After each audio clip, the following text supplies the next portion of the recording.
Okay, I'm going to show you this second half play on this TCU team and why this would be a game you would look for as an opportunity to take them in the second half here. Now, as you see here, Creighton, for the most part, was controlling this game. Okay. Now, they were controlling it, but they weren't putting TCU in a position where they would be completely fatigued to make a run in this game. Okay. So that's something that you have to take note of. I usually use 10 points as a guideline. I mean, if a team is up by more than 10 points and they're controlling that game, they're pretty much in control.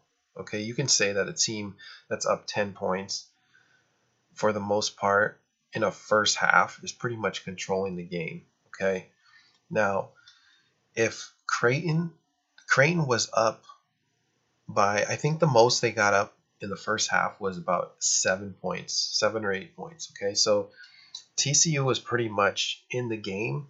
They were just losing the entire first half. And you know every team is going to make a run. Okay, at some point in the game, every team makes a run.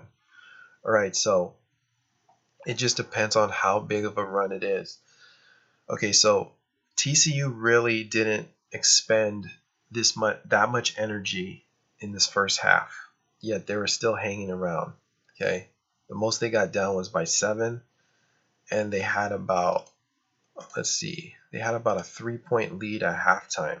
It was 33-30, I believe, at halftime. So they were down pretty much 3 points at halftime. Okay, never got down more than 7 in the first half. Okay, so now we're going to look at this line, and that's something to take note of. TCU hasn't made a run yet. They're pretty much down by 7 or less in the entire first half.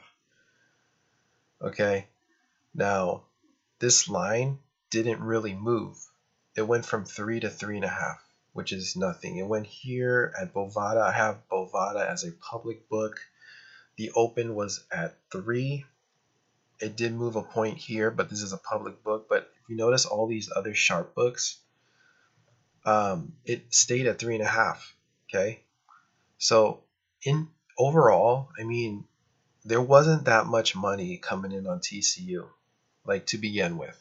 There wasn't an influence of money, because when the lines are starting to move pretty heavily, like 2 points or more, that's when you start getting some strange things happening in these games. Okay, because a lot of these games are controlled, and when the line starts moving 1-2 points in the other direction, that's when you start seeing some funky things happen in these games. Okay, but for the most part in this one, you didn't see that moving. Okay, you didn't see the line move more than half a point pretty much at all these places. Okay, so there wasn't that much money coming in on TCU, so this is a good opportunity to take this team in the second half. Given the situation they're in, they haven't made a run yet. They haven't gotten down more than 7. They're due to make a run. Okay, and then given that they've only moved this line about a half a point. Okay, so I'm just going to let this video play out. I'm going to also go over another underdog and show you an example of when to take an underdog in the second half if you're just watching the second half play out or the first half play out. And if you watch the second half, it was just no contest. Creighton wasn't even defending. I mean, it was completely lopsided. Okay, so complete turnaround from the first half, and it wasn't even close. So this is how you look for these value plays, especially when you're just watching the first half play out, and you'll get a better feel of it once you start watching my videos. So I'll be back with another video, and I'll be making one on the underdogs as well.